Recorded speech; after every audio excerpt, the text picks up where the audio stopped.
எல்லாராலையும் ஏளனமா பார்க்கப்படுற ஆனந்தன் திவ்யாவும் கல்யாணம் பண்ணிக்கிட்டு சந்தோஷமா வாழ ஆரம்பிக்கிறாங்க. அவங்களுக்கு ஒரு அழகான ஆம்பளை பையனும் பிறக்குது. அதுக்கப்புறம் அவங்க வாழ்க்கையில ஒரு மிகப்பெரிய பிரச்சனை ஏற்படுது. அந்த பிரச்சனையிலிருந்து 2 பேரும் எப்படி வெளிவந்தாங்கங்கிறது தான் டிஎன்ஏ படத்துடைய ஒன்லைனர்.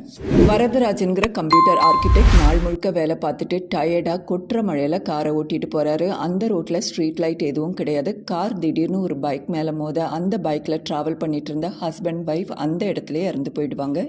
வரதராஜனுக்கு என்ன பண்றதுன்னே தெரியாம பயந்து போய் நின்றுட்டு இருப்பாரு. அப்போ அந்த வழியா வர ஆம்புலன்ஸ் டிரைவருக்கு வரதராஜனை தெரியுங்கிறதுனால வரதராஜன் கிட்ட வந்து என்ன ஆச்சுன்னு கேட்கிறாரு. வரதராஜன் விஷயத்த சொல்ல ஆம்புலன்ஸ் டிரைவர் பயப்படாதீங்க சார்னு சொல்லிட்டு பாடியை ஆம்புலன்ஸ்ல ஏத்திட்டு இருப்பாரு. அப்போ ஒரு குழந்தை அழுகிற சத்தம் கேட்குது. இறந்து போன கப்பலுடைய குழந்தை தான் அது. ஆக்சிடென்டான வேகத்துல தூக்கி அடிச்சு செடிகளுக்கு நடுவில் போய் விழுந்து அதிர்ஷ்டவசமா உயிர் பொழைச்சிருக்கு.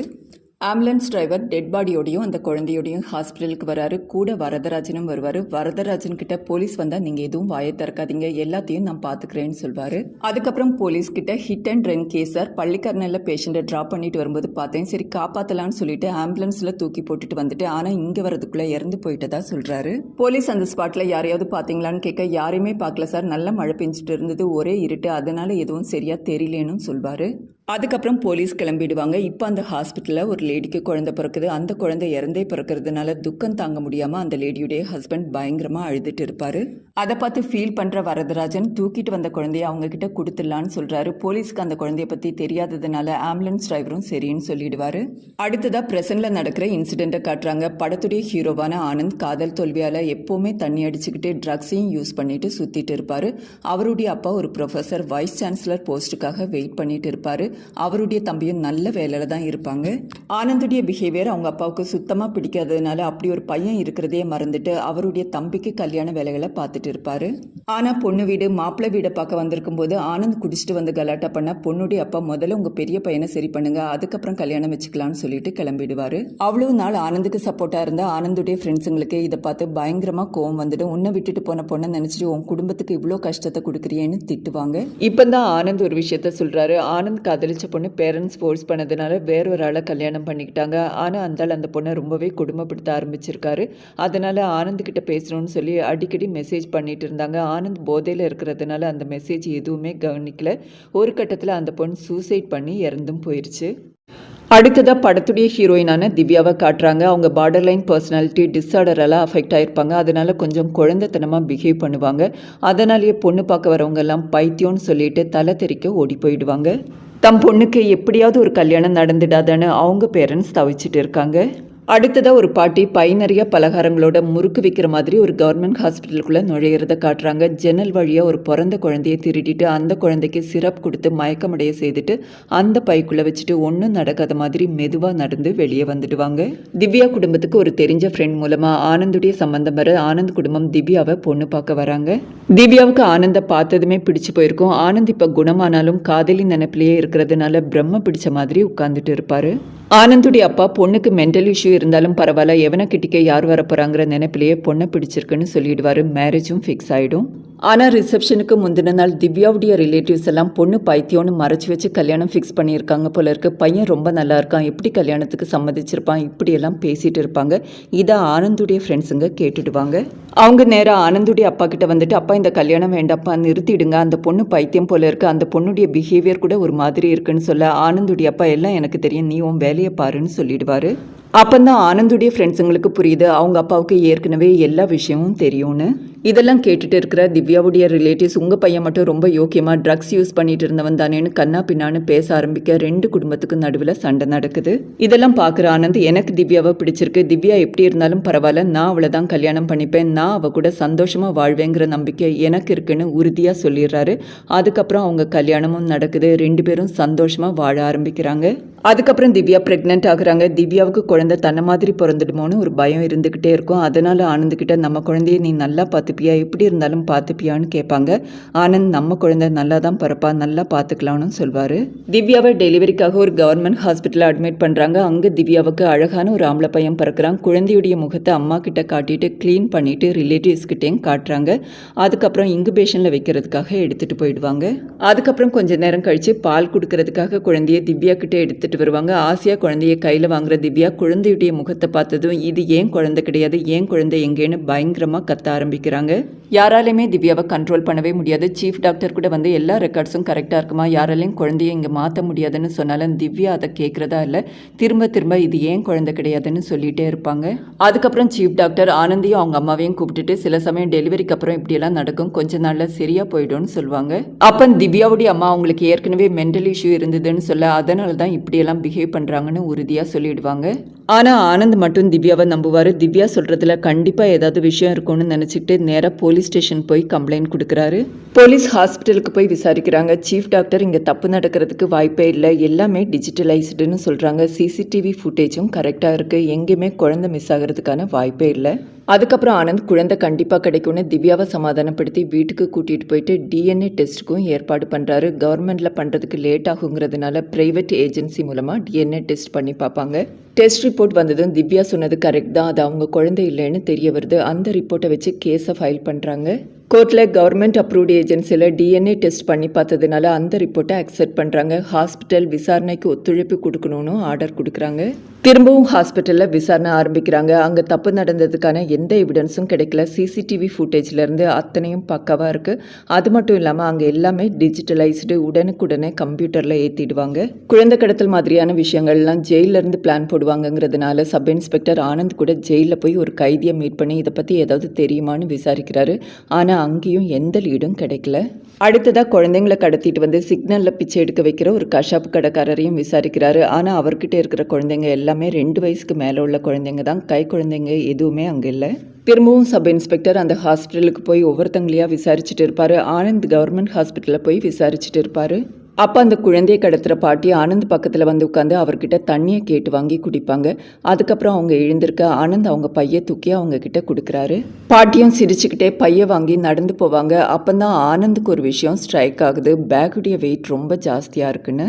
ஆனந்த் அந்த பேக்கையே உத்து பார்க்க அந்த பேக்கில் இருக்கிற குழந்தையுடைய கை வெளியே தெரியும். ஆனந்த் அந்த பாட்டியை துரத்திட்டு போகிறதுக்குள்ளே ஆட்டோவில் ஏறி போயிடுவாங்க. சப் இன்ஸ்பெக்டர் குழந்தைய இன்குபேஷனில் வச்சுட்டு திரும்ப வரதுக்கான டைமை செக் பண்ணி பார்க்குறாரு. எல்லாமே கரெக்டாக தான் இருக்குது. ஆனால் இன்குபேஷன் ரூமுக்குள்ளே மட்டும் கொஞ்சம் டிலே ஆகிருக்கு. ஸோ ஏதாவது தப்பு நடந்தால் அங்கே மட்டும்தான் நடக்க வாய்ப்பு இருக்குன்னு சொல்லிட்டு அங்கே இருந்த சிஸ்டர் எங்கேன்னு கேட்குறாரு. ஆனால் அவங்க ஜாபை ரிசைன் பண்ணிட்டு போயிட்டாங்க. ஏன்னா துபாயில் அவங்களுக்கு வேலை கிடச்சிருக்கான். அடுத்ததான் ஆனந்தை காட்டுறாங்க. ஆனந்த் அந்த பாட்டியை ஃபாலோ பண்ணிவிட்டு அவங்க வீடு வரைக்குமே போயிருப்பாரு. அங்கே மறைஞ்சிருந்து என்ன நடக்குதுன்னு நோட்டீஸ் பண்ணிட்டு இருப்பாரு. கொஞ்ச நேரத்தில் ஒரு ஆள் வந்து அந்த குழந்தையை வாங்கிட்டு போறாரு. அந்த ஆளை ஃபாலோ பண்ணி ஆனந்த் போறாரு. போற வழியிலே சப் இன்ஸ்பெக்டருக்கு இந்த விஷயத்தையும் சொல்வாரு. குழந்தையை பாட்டி வச்சிருந்த பையிலே எடுத்துட்டு போய் ஒரு கன்ஸ்ட்ரக்ஷன் நடக்கிற சைட்ல வச்சுட்டு அவன் கும்பலோட சேர்ந்து சீட்டு விளையாண்டுட்டு இருப்பான். ஆனந்தும் அங்கே போயிருப்பாரு. கொஞ்ச நேரத்தில் அந்த இடத்துக்கு போலீஸும் வந்து சேர்ந்துடுவாங்க. ஆனந்தும் போலீஸும் சேர்ந்து அந்த கும்பலை பிடிப்பாங்க. அப்போ திடீர்னு அந்த சைட்டில் ஒரு கார் வந்து நிற்கிது. கண்டிப்பாக அந்த காரில் வந்த ஆளுக்கும் குழந்தை கடத்தலுக்கும் சம்மந்தம் இருக்குங்கிறதுனால ஆனந்தும் போலீஸும் மறைஞ்சிட்டு அந்த குழந்தையை தூக்கிட்டு வந்தவங்க கையில் குழந்தையை கொடுத்து அனுப்பி வைப்பாங்க. ஆனால் அவன் கிட்ட போனதும் அண்ணா தப்பிச்சு போயிடுங்கண்ணான்னு கத்த ஆரம்பிப்பான். அந்த ஆள் அங்கேருந்து தப்பிச்சு போக பார்க்க போலீஸ் அந்த ஆளை சுற்றி வளைச்சு அரெஸ்ட் பண்ணிடுவாங்க. ஆனால் நேராக போலீஸ் ஸ்டேஷன் கூட்டிகிட்டு போகாமல் ஒரு லாட்ஜில் வச்சு விசாரிக்க ஆரம்பிக்கிறாங்க.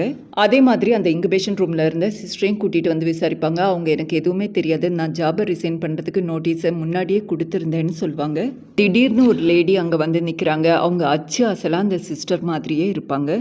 ஆக்சுவலாக சப் இன்ஸ்பெக்டர் அந்த சிஸ்டரை விசாரிக்கிறதுக்காக அவங்க வீட்டுக்கு போயிருப்பாங்க. சிஸ்டர் எனக்கு எதுவுமே தெரியாது சார், குழந்தைய வாங்கிட்டு வந்து இன்குபேஷனில் வச்சேன், அவ்வளவுதான் தெரியுங்கிற மாதிரி பேசி அனுப்பி வைப்பாங்க. சப் இன்ஸ்பெக்டருக்கு ஏற்கனவே அவங்க மேலே சந்தேகம் இருக்கிறதுனால வெளியே வந்து அந்த சிஸ்டரை கண்காணிச்சிட்டு இருப்பாங்க. அப்போ தான் உண்மையான சிஸ்டர் உள்ளே போவாங்க. இது வரைக்கும் அவர்கிட்ட பேசியிருந்தது அந்த சிஸ்டருடைய ட்வின் சிஸ்டர் தான். ஸோ அந்த சிஸ்டர் ஹாஸ்பிட்டலில் வேலை பார்க்குற சிஸ்டர் மாதிரி பேசணுன்னா கண்டிப்பாக இவங்க 2 பேரும் சேர்ந்து ஏதோ ஒரு உண்மையை மறைக்கணும்னு புரிஞ்சுக்கிட்டு தான் அவங்கள கூட்டிகிட்டு வந்தது. அடுத்ததாக குழந்தைய வாங்கிட்டு போக வந்த பாஸ்கரை விசாரிக்க, சார் எனக்கு கல்யாணமாகி ரொம்ப வருஷம் ஆகுது, குழந்தைங்க கிடையாது, அதனால தான் ஒரு குழந்தைய வாங்கி வளர்க்கலான்னு முடிவு பண்ணதா சொல்கிறாரு. ஆனால் சப் இன்ஸ்பெக்டரும் ஆனந்தும் அவரை பற்றி எல்லா இன்ஃபர்மேஷனும் கலெக்ட் பண்ணி வச்சுருப்பாங்க. உனக்கு ஏற்கனவே 2 பொம்பளை பசங்க இருக்காங்க, அந்த பிள்ளைங்க ஒழுங்காக இருக்கணும்னா ஒழுங்காக உண்மையை சொல்லுன்னு மிரட்டுவாங்க. அதனால் வேறு வழி இல்லாமல் உண்மையை சொல்கிறாரு. பாஸ்கர் பேசிக்காக ஒரு நர்சிங் ஏஜென்சி தான் வச்சு நடத்திட்டு இருக்காரு. அப்பப்போ குழந்தைங்களை கடத்தி ராஜேந்திரங்கிற ஒரு ஆள்கிட்ட ஹேண்ட் ஓவர் பண்ணுவார். அந்த ராஜேந்திரன் ஹாஸ்பிட்டல்ஸ்க்கெல்லாம் செக்யூரிட்டி சர்வீஸ் ப்ரொவைட் பண்ணிட்டு இருக்கான். கையில் ஃபோன் எதுவும் வச்சுக்க மாட்டான். அவங்ககிட்ட எப்போ பேசணுன்னாலும் நேரில் போய் தான் பேசணும். எனக்கு இந்த குழந்தை கடத்தல் சம்மந்தமாக இருக்கிற ஒரே ஒரு கான்டாக்ட் ராஜேந்திரன் தானு பாஸ்கர் சொல்கிறாரு. அந்த நர்ஸ்க்கு கூட அப்ராடில் வேலை வாங்கி தரேன்னு ஆசை காட்டி தான் குழந்தையை கடத்துறதுக்கு ஹெல்ப் பண்ண சொல்லியிருப்பாரு. நர்ஸுடைய சிஸ்டர் ஏற்கனவே வேற ஒரு குழந்தையோட ஹாஸ்பிட்டலுக்கு வந்து அந்த இன்குபேஷன் ரூம்ல மறைஞ்சிருந்திருக்காங்க. இந்த சிஸ்டர் குழந்தைய ரிலேட்டிவ்ஸுக்கு காட்டிட்டு திரும்ப எடுத்துட்டு போய் சிஸ்டர் கிட்ட இருக்கிற குழந்தைய வாங்கிட்டு வந்து தான் குழந்தையோடைய அம்மா கிட்ட காட்டினது, அதாவது திவ்யா கிட்ட காட்டினது. இப்படி குழந்தைய மாற்றி எடுத்துட்டு போறதுக்கு அந்த ஹாஸ்பிட்டலில் வேலை பார்த்த செக்யூரிட்டியும் ஹெல்ப் பண்ணியிருக்காங்க. அதனால தான் இதெல்லாம் அவங்களால சுலபமாக பண்ண முடிஞ்சுது. ஆனால் அந்த ஹாஸ்பிட்டலுக்கும் இதுக்கும் வேற எந்த சம்மந்தமும் கிடையாது. ஆனந்த் அவங்க கையில் இருக்கிற குழந்தையுடைய உண்மையான அட்ரஸை கண்டுபிடிக்கிறாரு. குழந்தைய அவங்க கிட்ட ஹேண்ட் ஓவர் பண்ணலான்னு டிசைடும் பண்றாரு. ஆனால் இந்த விஷயத்த திவ்யா கிட்ட எப்படி சொல்றதுன்னே தெரியாம தயங்கி சொல்வாரு. ஆனால் திவ்யா கொஞ்சம் கூட யோசிக்க மாட்டாங்க. குழந்தைய கொடுத்துடலான்னு சொல்லுவாங்க. ஆனால் குழந்தைய கொடுத்துட்டு வந்த பிறகு அவங்கள பார்த்தா ரொம்ப கஷ்டப்படுறவங்க மாதிரி இருக்கு. குழந்தைய நல்லா பார்த்துப்பாங்களான்னு ரொம்பவே ஃபீல் பண்ணுவாங்க. ஒரு நாள் அந்த குழந்தையுடைய அம்மாவே திவ்யாவுக்கு ஃபோன் பண்ணி, குழந்தை கிடைச்சா கோயிலுக்கு வந்து நேர்த்திக்கடன் பண்றேன்னு வேண்டியிருந்தேன், நான் போக போறேன், நீங்களும் என் கூட வாங்கக்கா, ரொம்ப சக்தி வாய்ந்த கோயில், உங்க குழந்தையும் கிடைச்சிடும்னு சொல்றாங்க. ஆனந்த் பாஸ்கர் சொன்ன அந்த ராஜேந்திரனை தேடி கண்டுபிடிக்கிறாரு. அவங்கிட்ட அடிச்சு உண்மையை கறக்கலான்னு பார்க்கறதுக்குள்ள அவனை யாரோ அங்க வந்து கொன்னுடுவாங்க. கொலை பண்ணவன் கையில இருக்கிற டாட்டுவை வச்சு அவங்க ஏற்கனவே விசாரிக்க போயிருந்த கஷாப்பு கடை ஓனருடைய ஆளு தான் அவன்னு கண்டுபிடிக்கிறாரு. அதனால ஆனந்த் அந்த கஷாப்பு கடைக்கு போய் விசாரிக்கிறாரு. அப்போ முறைங்கிற ஒரு ஆள் தான் பணத்தை கொடுத்து ராஜேந்திரனை கொல்ல சொன்னதா சொல்றாங்க. இப்போ முறைவை காட்டுறாங்க. அந்த முறை வேற யாரும் இல்ல, 14 வருஷத்துக்கு முன்னாடி ஒரு கப்பல் மேல வண்டியை இடிச்ச ஆள் தான். அந்த கப்பலுடைய குழந்தைய இன்னொரு கப்பலுக்கு கொடுக்க அவங்க நிறைய பணம் கொடுத்துருப்பாங்க. அதுக்கப்புறம் அதையே தொழிலா பண்ண ஆரம்பிச்சிருக்கான். அவங்க கூட இருந்த ஆம்புலன்ஸ் டிரைவர் ராஜேந்திரனையும் கூட்டாளியாக சேர்த்துருக்கான். இவங்க 2 பேரும் சேர்ந்து தான் பாட்டி மூலமாக குழந்தைகளை கடத்தி பல லட்சம் ரூபாய்க்கு விற்கிறது. இப்படி பல வருஷங்களாக பண்ணி 2 பேரும் நிறைய பணம் சம்பாதிச்சு வெல் செட்டில்டாக ஆயிடுவாங்க. இது மாதிரி போயிட்டு இருக்கிற சமயத்தில் தான் குறிப்பிட்ட நாளில் குறிப்பிட்ட நட்சத்திரத்தில் பிறக்கிற ஆம்பளை பிள்ளை வேணும்னு கேட்டு ஒரு NRI கப்பல் அவரை வந்து பார்க்கறது. Varadarajan patient database management out sourcing பண்ணிட்டு இருக்கிறதுனால எல்லா ஹாஸ்பிட்டலையும் டெலிவரிக்கு அட்மிட் ஆகிற பேஷண்ட்டுடைய டீட்டெயில் கலெக்ட் பண்ணுறது அவருக்கு ரொம்பவே ஈஸி. ஸோ அப்படி டீட்டெயில்ஸ் கலெக்ட் பண்ணி அந்த பர்டிகுலர் டேல டெலிவரி ஆக வாய்ப்பு இருக்கிற பொண்ணுங்களுடைய டேட்டாபேஸை மட்டும் தனியாக எடுத்துக்கிறாரு. அவங்கள க்ளோஸாக மானிட்டரும் பண்ண ஆரம்பிக்கிறாரு. அந்த லிஸ்ட்டில் திவ்யாவும் இருந்திருப்பாங்க. திவ்யாவுக்கு கரெக்டாக அந்த நாளில் அந்த நட்சத்திரத்தில் குழந்தை பிறக்கும். அவங்க நாளைக்கு இந்த குழந்தையோட ஃபாரின் போக போகிறதாவும் அவங்களுக்கு தெரிஞ்ச ஒரு ஆளுக்கு இதே மாதிரி குழந்தை வேணும்னு சொல்கிறாங்க. நாளைக்கு கோயிலுக்கு கூட்டிகிட்டு வாங்க பேசலான்னு சொல்லி அனுப்பி வைப்பார். மறுநாள் அந்த NRI கப்பல் வரதராஜனை பார்க்குறதுக்காக கோயிலுக்கு வராங்க. திவ்யாவும் அதே கோயிலுக்கு அந்த குழந்தையோட அம்மா கூட வந்திருப்பாங்க. அவங்க சொன்ன கோயில் அதுதான். அந்த NRI கப்பலும் திவ்யாவும் பக்கத்தில் நின்று சாமி கும்பிட்டுட்டு இருப்பாங்க. அப்போ அந்த குழந்தை திவ்யாவுடைய கழுத்தில் இருக்கிற செயினை பிடிச்சி இழுக்க ஆரம்பிக்கும். திவ்யாவுக்கு அந்த குழந்தையுடைய முகமும் நல்ல மனசில் பதிஞ்ச முகம் மாதிரியே தோணும். அப்போ அர்ச்சனை பண்ணுறதுக்காக அந்த கப்பல் குழந்தையுடைய நட்சத்திரத்தை சொல்கிறாங்க. அப்போ அந்த இடத்துக்கு வரதராஜன் வராரு. திவ்யா NRI கப்பல் பக்கத்தில் நின்றுட்டு இருக்கிறத பார்த்துட்டு குழந்தைய தூக்கி வேகமாக அங்கேருந்து நடக்க ஆரம்பிச்சிடுவார். திவ்யா பின்னாடியே துரத்திட்டு போக ஆனந்தும் அங்கே வந்து சேர்றாரு. திவ்யா கத்தி ஏங்க அது நம்ம குழந்தைங்கன்னு சொல்ல ஆனந்த் வேகமாக போய் அந்த ஆள்கிட்ட இருந்து அந்த குழந்தைய பிடுங்குவார். அங்கே ஆனந்துக்கும் வரதராஜனுக்கும் இடையே சண்டை நடந்துட்டு இருக்க திடீர்னு ஒரு ஆள் வந்து வரதராஜனை கத்தியால் குத்திடுவார். வரதராஜன் அந்த இடத்துலயே இறந்து போயிடுவார். வரதராஜனை கொன்ன ஆள் வேற யாருமே இல்லை, வரதராஜன் ஆளை வச்சு கொன்ன ராஜேந்திரனுடைய பையன்தான். தப்பு பண்ணவங்களுக்கு தண்டனை தள்ளி போகலாம், ஆனால் நிச்சயம் தண்டனை கிடைக்குங்கிற கோட்டோட படத்தை முடிக்கிறாங்க. மீண்டும் ஒரு இன்ட்ரெஸ்டிங்கான வீடியோவில் உங்களை சந்திக்கிறேன். நன்றி, வணக்கம்.